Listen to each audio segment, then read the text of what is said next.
Hans Joachim Kellreuter, 80 anos. O artista e seu tempo.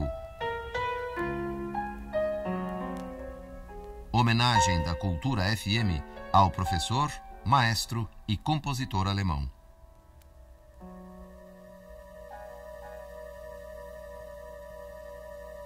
Acronon, obra e estética. A música e o pensamento artístico de Hans Joachim Kellreuter em exposição e debate.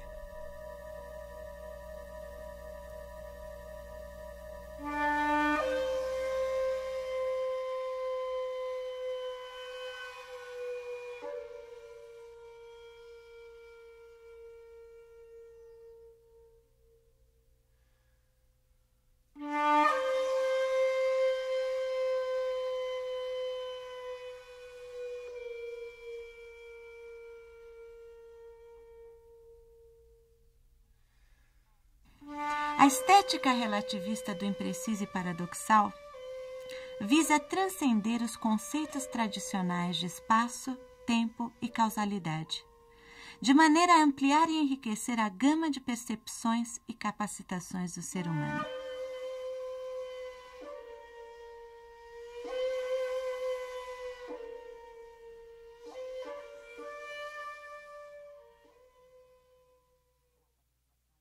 Kellreuter responde, hoje com a participação de Gilberto Tinetti, pianista e professor, Gilberto Mendes, compositor, Luiz Antônio Giron, jornalista e crítico de música, Yara Kasnok, pedagoga, Antônio Gonçalves Filho, jornalista e crítico de música, e Gertes da Silva da Palma, musicista.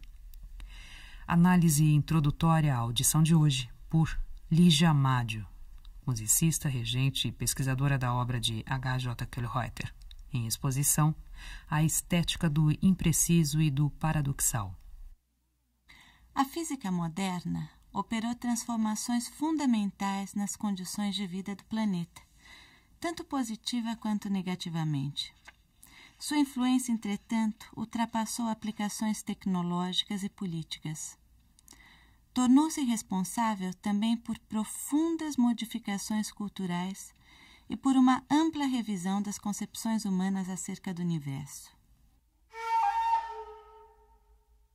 Dentre os principais conceitos que foram essencialmente modificados, podemos citar os conceitos de tempo, espaço, matéria e a noção de causalidade. Einstein, em 1905, propôs na teoria especial da relatividade que a distância quadridimensional é invariante, ou seja, o espaço não é tridimensional e o tempo não constitui uma entidade isolada. Ambos encontram-se completamente vinculados, formando um contínuo quadridimensional, o espaço-tempo.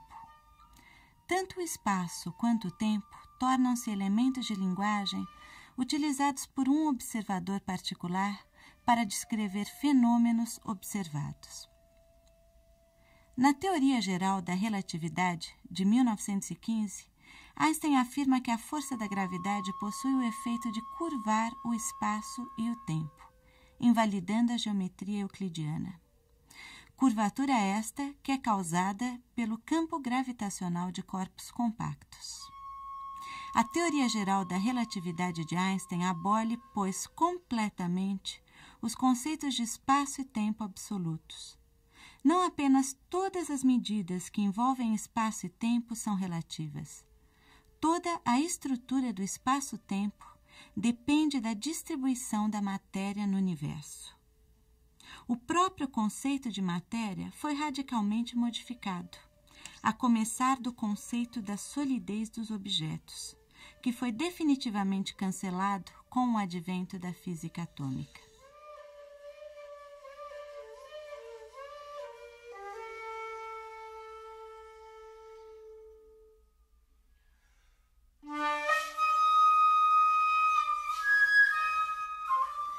Os experimentos de Rutherford demonstraram que os átomos consistem em vastas regiões de espaço nas quais se movem partículas extremamente pequenas, ao invés de serem sólidos e indestrutíveis. Posteriormente, a partir da descoberta dos pacotes de energia por Max Planck, teve início o desenvolvimento da teoria quântica.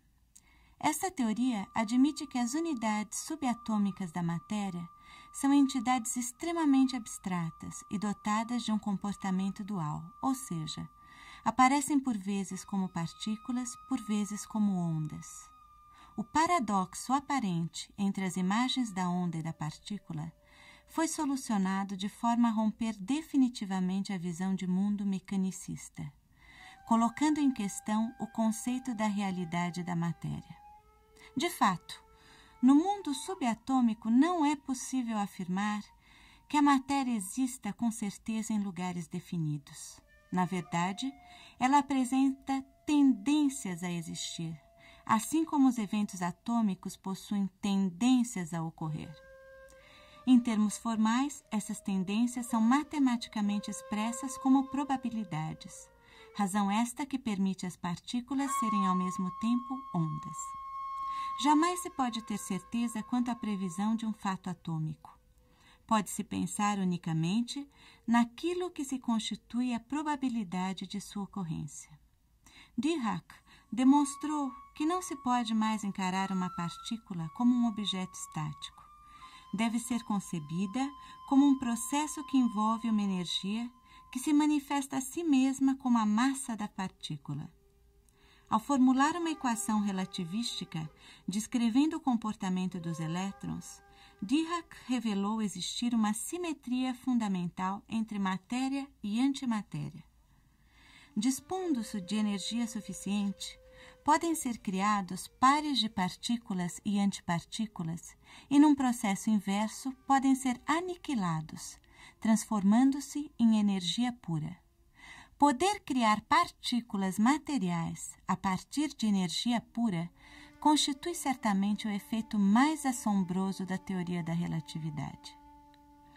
Essas incríveis transformações dos conceitos mais fundamentais da física conduziram o pensamento científico a uma visão do mundo que muito se assemelha à do misticismo oriental.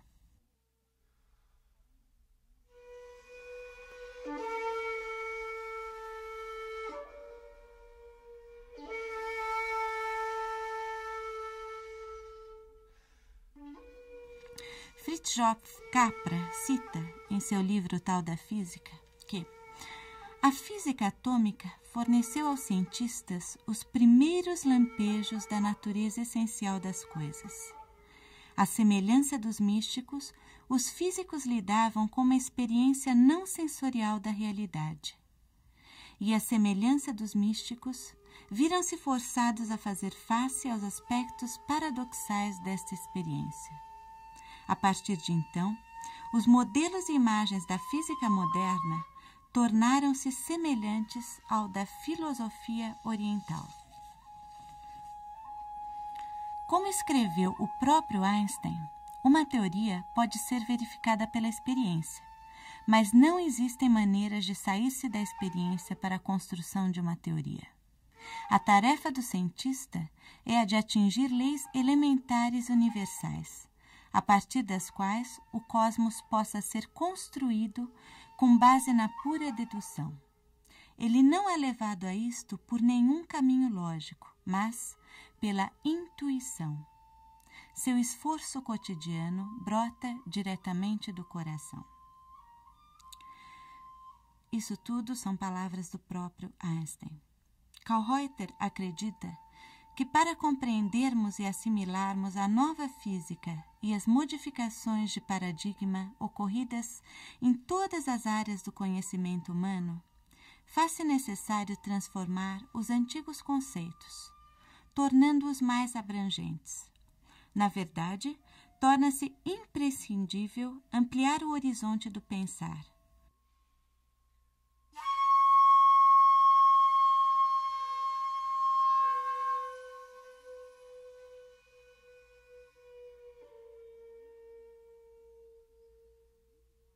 Karl Reuter intitula essa maneira de perceber a realidade maneira que engloba o racional e o intuitivo, de pensar arracional.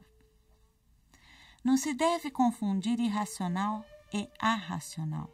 O irracional é condicionado pela não existência de uma consciência racional, enquanto que o arracional pressupõe a vivência do racional, a procura de sua superação. Esse processo de transição ao pensar arracional envolveu todos os movimentos culturais e artísticos do século XX, em especial a música. A estética relativista do impreciso e paradoxal enfatiza o pensar e a vivência arracional, pois da nova estética musical resulta um tipo de expressão que não nasce das 3 dimensões do idioma musical tradicional, mas do interrelacionamento gestáltico dos signos musicais. Quais seriam essas 3 dimensões do idioma musical tradicional? Seriam a sucessão, a simultaneidade e a convergência dos sons. A sucessão sendo representada pela melodia, a simultaneidade pela harmonia e contraponto, e a convergência do discurso sonoro pelas leis tonais. De Hans Joachim Kohlreuter, música 1941. Piano Beatriz Romain.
ouvimos de Hans Joachim Kohlreuter, Música 1941. Piano, Beatriz Romain.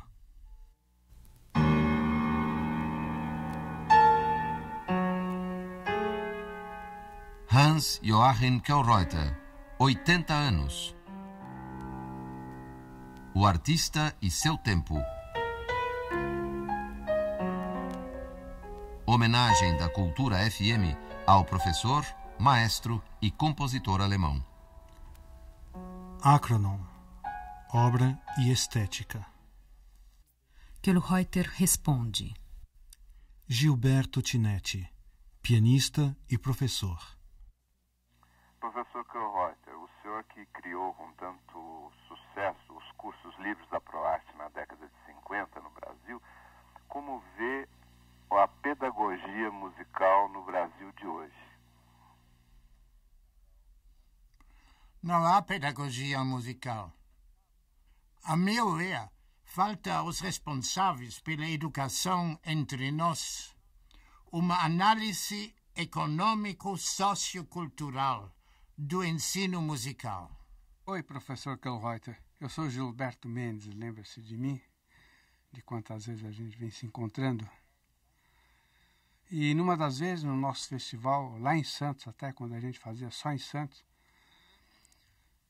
você que gosta de levantar problemas e questões, se não me engano foi nesse que levantou o problema da música funcional, que você achava que a música do futuro ia ser uma música aplicada, funcional, muito relacionada com a publicidade, com o cinema, enfim, algo aplicado e não meramente de se curtir assim esteticamente, como a gente curte um Mozart, Beethoven, etc. Agora eu pergunto, você ainda acredita nisso, que a música do futuro vai ser finalmente um dia funcional? Sim, acredito ainda nisso. Acredito que a música do futuro terá uma função e deverá ter uma função social. Aliás, uma função muito importante. Se a gente entende por função a de contribuir à divulgação e difusão das grandes ideias que marcam a época em que nós vivemos. Eu, pessoalmente, aliás, não acho até nem nada. Não sei como vai ser a música do futuro. Mas a música do presente, pelo menos, e que parece que vai durar muito, me vem parecendo nada funcional. Assim, algo muito de entretenimento e de entretenimento muito baixo, aliás, muito vulgar, de massa mesmo. Shows em estádios gigantescos, uma música assim inqualificável do ponto de vista estético, uma espécie de ópio do povo. Eu até diria que a música de hoje é o novo ópio do povo. O que você acha disso? É a minha pergunta para você. Não acho isso. Não acho que a música é o ópio do povo. E nunca era, a meu ver. Eu não tenho nada contra a música para as massas. Absolutamente. Está certo. Vários tipos de música. Mas não é esse o problema. Música de massa é música para as massas. Se a massa é medíocre ou não importa. Luiz Antônio Giron, Folha de São Paulo, jornalista, crítico de música. Professor Kohlreuter, eu queria saber qual a sua opinião sobre essa separação que aconteceu a partir do pós-guerra entre público e artista musical contemporâneo. Por que o público se distanciou do artista, do músico, ou por que o músico se distanciou do público? E se isso é uma contingência da situação da arte contemporânea, e especificamente da música contemporânea, de se manter afastado, apartado do público, numa espécie de torre de marfim. A música contemporânea um dia vai voltar ao público? A música nunca se separou do público. E o artista também não se separou. O público talvez não se interesse por música. Hoje em dia não tem mais música. Em nenhum lugar no Rio de Janeiro não tem mais casas de música. Nos jornais não tem mais coluna de música. Eu mesmo trabalhei 4 anos no Diário de São Paulo. Escrevi todo dia. Tudo isso não existe mais. Então o público não se interessa. Mas o público não se interessa porque o mundo está mudando. Está mudando e com este mundo nós temos que viver. Não adianta querer mudá-lo. Eu acho que a função da música, para mim, se já está falando comigo, é outra. Transmitir, difundir, conscientizar as grandes ideias sociais e científicas do mundo em que nós vivemos.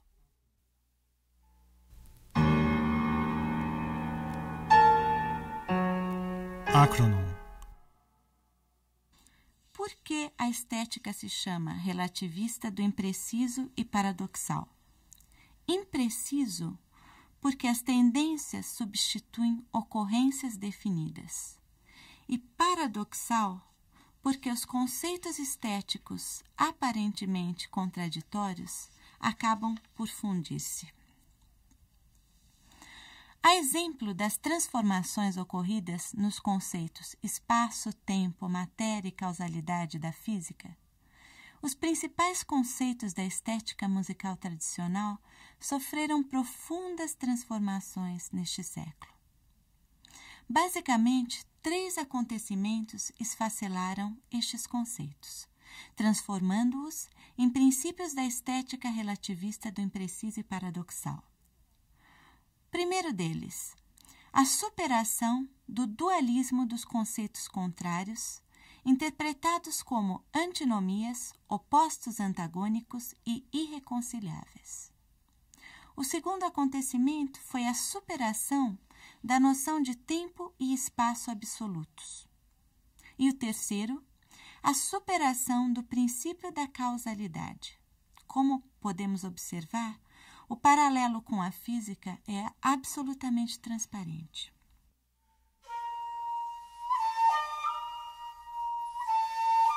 O primeiro deles, a superação do dualismo dos conceitos contrários.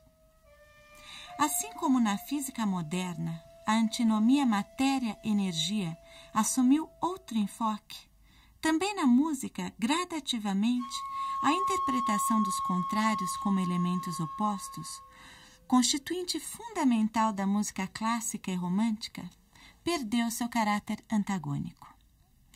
Neste sentido, conceitos contrapostos básicos da estética tradicional da música do período racionalista, como preciso e impreciso, tempo forte e fraco, consonância e dissonância, som e silêncio, melodia e harmonia, modos maior e menor, primeiro e segundo temas, entre outros, ou se transformaram ou desapareceram.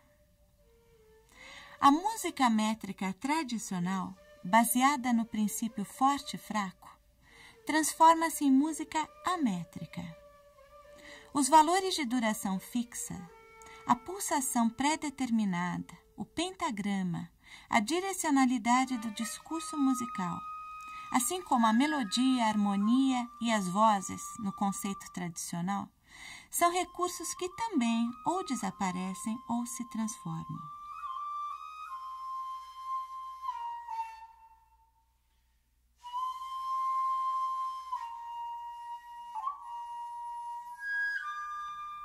Por exemplo, desaparece definitivamente o que se praticou até então como composição de vozes.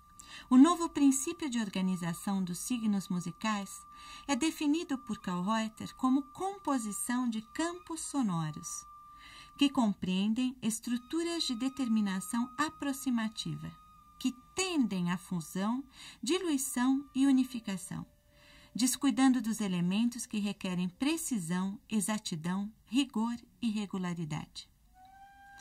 A estética relativista, base da composição de campos sonoros, não considera, em princípio, alturas e intervalos absolutos, mas graduações e tendências. Não se trata, por exemplo, de acordes, mas de graus de densidade. Não se trata de ritmos e andamentos determinados, mas de graus de velocidade, de mudanças de andamento, de tendências, enfim. Surge também um novo repertório de signos musicais, que inclui ruídos e mesclas. Substituindo notas, surgem pontos e linhas, ao invés de acordes, clusters simultanoides e complexos sonoros. O conceito de silêncio, na estética relativista, difere do conceito de pausa. É um elemento qualitativo de expressão, enquanto que a pausa serve, via de regra, como elemento articulador, que separa com distinção e clareza as diversas partes de uma frase, de um período ou mesmo da forma. Para Karl Reuter, esse conceito é muito caro, muito precioso. Para ele, o silêncio é muito mais do que a ausência de som. Significa monotonia, alto índice de redundância, reverberação e, qualitativamente, significa simplicidade e austeridade. Delineamento em lugar de definição. Na estética relativista do impreciso e paradoxal, a música manifesta-se como um processo de intercâmbio e interação entre som e silêncio. O silêncio é como um fundo liso, subjacente, sobre o qual se desenrola a composição. É um meio que causa expectativa e, portanto, tensão. A arte vive das tensões causadas pelos contrários, aparentemente contrapostos. No entanto, relacionam-se mutuamente na formação do todo. A obra musical, estruturada segundo a estética relativista, se alicerça no interrelacionamento entre som e silêncio, de maneira complementar. Os sons irrompem no espaço-continente, o silêncio, em que se desenvolvem as ocorrências musicais. Talvez seja a superação dos contrários como antinomias, afirma o próprio professor Karl Reuter, um dos problemas mais urgentes de nossos dias. Diz ele: penso que todos nós, artistas ou cientistas, devemos colaborar para a superação dos contrários como antinomias, porque somente assim é que poderá ser criada uma cultura verdadeiramente humana e humanista. Karl Reuter responde. Yara Kasnock, professora do Instituto de Artes da Unesp. Professor Karl Reuter, o senhor acredita que possa haver uma interdisciplinaridade no campo das artes? Se o senhor achar que sim, como isso poderia acontecer de verdade? Eu acho que sim. A interdisciplinaridade no ensino musical ou no ensino em geral é muito importante. E nós temos que desenvolver isso nas universidades, principalmente, ou então em institutos especificados. Mas o estudo interdisciplinar é extremamente importante numa época em que vivemos uma integração de todas as ideias e procuramos uma análise chamada holística, globalizante das coisas. Maestro, Antônio Gonçalves Filho, do jornal Estado de São Paulo. Eu gostaria de saber do senhor como é que o senhor vê a retomada do tonalismo pelos músicos contemporâneos. Então me explica o que entende por retomada do tonalismo. O tonalismo não precisava ser retomado, porque ele existe sempre e continua existindo também na música moderna. Um retoma mais, outro menos. Eu não vejo novo tonalismo. Eu não vejo novo tonalismo. Tem sempre células tonalistas, sempre tem isso. A evolução é outra. Pode escrever uma música de orientação moderna ou inovadora, mesmo em dó maior. Ou modal, se você quiser. tudo isso pode fazer, porque é um problema de estruturação, é um problema de sintaxe, é um problema de conhecimento da linguagem sonora. Gertz da Silva da Palma, musicista. Professor Kohreuter, no início do meu aprendizado, nas primeiras aulas, me recordo que o senhor sempre enfatizou a importância de se perguntar por quê. Sendo assim, gostaria de lhe perguntar, por que essa questão foi tão importante na sua vida? Porque através da palavra porquê, a gente aprofundar-se mais, conhece mais também outras tendências, conhece-se a si mesmo melhor. Quer dizer, a palavra porquê, para mim, é toda uma universidade. Por que o senhor decidiu passar a maior parte da sua vida no Brasil e se foi uma decisão acertada? Foi uma decisão acertada, acho eu, até hoje. E por isso eu voltei, depois da minha estada no Japão, eu voltei a este país. Por que a questão do direito autoral no Brasil é tão sofrível? A minha opinião é que no dia em que a sociedade capitalista perder suas megalomanias e no dia em que o homem burguês perder a sua personalidade individualista, o direito autoral perderá seu direito de existência. Acronom, obra e estética. A música e o pensamento artístico de Hans Joachim Ködreuter em exposição e debate.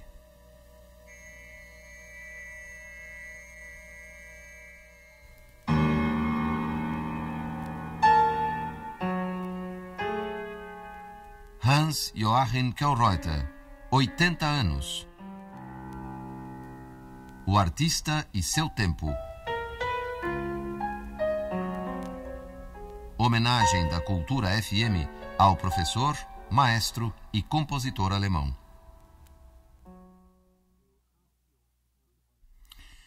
De Hans Joachim Ködreuter, Jugend, obra composta em 1970 na interpretação do Ensemble Nipponia.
ouvimos de Hans Joachim Köhlreuter, Yugen, na interpretação do Ensemble Nipponia.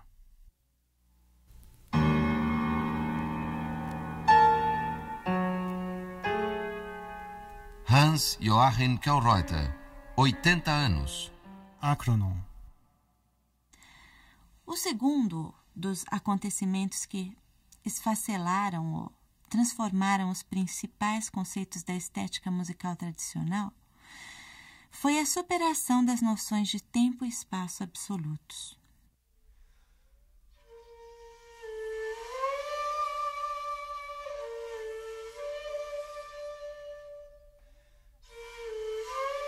Uma nova consciência do tempo tem modificado radicalmente a visão de mundo. A teoria da relatividade aboliu os conceitos de espaço e tempo absolutos. O novo conceito de tempo ligado ao espaço, num contínuo quadridimensional, alterou qualitativamente o rumo do pensar ocidental. De fato, até então, a imagem do mundo era de ordem tridimensional. A consciência, orientada de forma a perceber as ocorrências em termos de um espaço absoluto, sempre idêntico e imóvel. O pensamento fundamentalmente racionalista, enfatizando a divisão, a discriminação, a categorização. O tempo fluindo uniformemente, sem consideração por qualquer coisa externa, conforme definiu Newton. Considerado como um sistema de medição quantitativa, um fenômeno meramente acidental, não essencial. Em virtude da conscientização do tempo como elemento integrador, que não mede de maneira absoluta, não divide nem separa, mas a tudo relativiza, toda a cultura sofreu transformações radicais.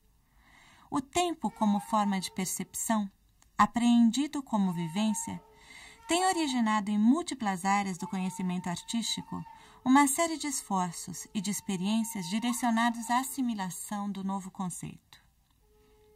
Sendo a música uma linguagem cujos elementos são de ordem basicamente temporal, toda e qualquer alteração do conceito de tempo transforma sensivelmente a estrutura de sua linguagem, claro. A estrutura métrica torna-se amétrica. Os padrões de duração ou desaparecem ou relativizam-se. Os referenciais fixos deixam de existir. Assim como na física, o referencial dito em repouso absoluto, aquele chamado referencial inercial, perde sua validade universal. A composição oferece ao intérprete e ao ouvinte uma multiplicidade de pontos de referência a serem selecionados de acordo com seus critérios de sensibilidade e possibilidades de percepção. Por isso, pode-se conferir à música contemporânea o caráter de multidimensionalidade e multidirecionalidade. Ou seja, existe uma série de dimensões e direções novas a serem exploradas. Esse tipo de estruturação relativiza o princípio tradicional de causalidade. E com isso nós chegamos ao terceiro acontecimento, que foi justamente a superação do princípio de causalidade. Segundo o grande físico Heisenberg, no mundo espaço-temporal infinitamente pequeno, confundem-se espaço e tempo de maneira muito estranha para a nossa percepção e o nosso raciocínio. De tal maneira que se torna quase impossível definir os conceitos de antes e depois. A estrutura do contínuo espaço-tempo, diz Heisenberg, como todo permanece naturalmente inalterada. No entanto, dever-se-á levar em conta a possibilidade de que os experimentos sobre as ocorrências nos espaços infinitamente pequenos irão mostrar que certos processos ocorrem aparentemente às avessas em termos de tempo, e não na ordem linear da causalidade. Pela lei da causalidade da física tradicional, causa e efeito formam uma cadeia, um nexo causal. Uma das características mais importantes da música tradicional é o nexo causal, fenômeno baseado no interrelacionamento de expectativa e hábito. expectativa simbolizando o futuro e hábito simbolizando o passado. Sendo que o elemento de expectativa conscientiza o hábito e vice-versa. Por exemplo, na música, a questão da dominante, da tônica, da cadência e toda a estruturação do tonalismo na harmonia clássica. Claro, porque com a estruturação tonalista espera-se uma série de encaminhamentos harmônicos, de cadências, e quando ocorre uma surpresa, que é justamente a negação dessa expectativa, isso só vem a confirmar o princípio causal que existe na música clássica. Na música de hoje, que reflete um novo nível de consciência do tempo, aquilo que tradicionalmente representa passado, presente e futuro na música tradicional é dado en bloc na música contemporânea. O ouvinte vai descobrindo sempre novos elementos ou ocorrências musicais que aparentemente se sucedem uns aos outros, mas que, na verdade, fazem parte de um campo multidimensional e multidirecional. No contínuo espaço-tempo, todos os eventos estão interligados como numa teia, num tecido. Essas interligações, entretanto, não são causais. As interações entre partículas, assim como entre ocorrências musicais, só podem ser interpretadas nos dias e na música de hoje de acordo com padrões quadridimensionais ou amensionais, ou seja, nem contrários, nem conforme a medição racional. A estética relativista do impreciso e paradoxal visa transcender os conceitos tradicionais de espaço, tempo e causalidade, de maneira a ampliar e enriquecer a gama de percepções e capacitações do ser humano. Como disse Vivekananda, o tempo, o espaço e a causalidade assemelham-se ao vidro através do qual se vê o absoluto. No absoluto, inexistem o espaço, o tempo e a causalidade.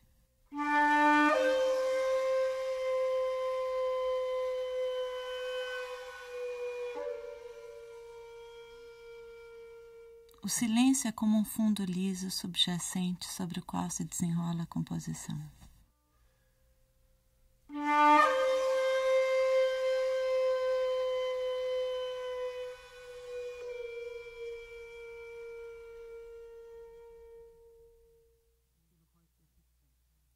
Kellerreuter responde, hoje com a participação de Gilberto Tinetti, Gilberto Mendes, Luiz Antônio Giron, Yara Kasnok, Antônio Gonçalves Filho e Gertes da Silva da Palma.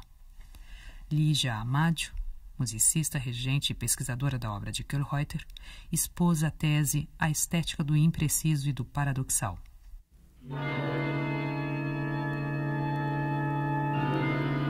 Acronom, obra e estética. A música e o pensamento artístico de Hans Joachim Kellerreuter em exposição e debate.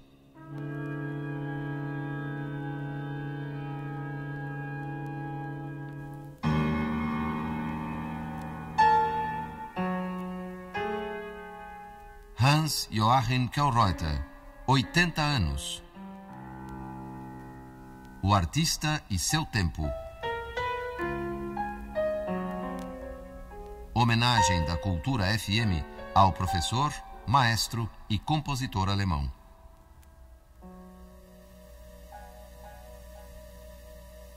Projeto idealizado por Irineu Guerrini Jr. Coordenação musical, Regina Porto. Equipe de produção, Adriana Braga, Júlio de Paula, Roberto Dugo Júnior, Vera Lúcia Melo e Viviana da Silveira Morila. Apoio de produção, Carlos Miguel e Moacir Ligabo Júnior. Assistente de estúdio, Júlio de Paula. Sonoplastia e montagens, Jonas Bicev. Edição, José Augusto Manes. Supervisão, Irineu Guerrini Jr. Uma realização da Cultura FM de São Paulo, emissora da Fundação Padre Anchieta.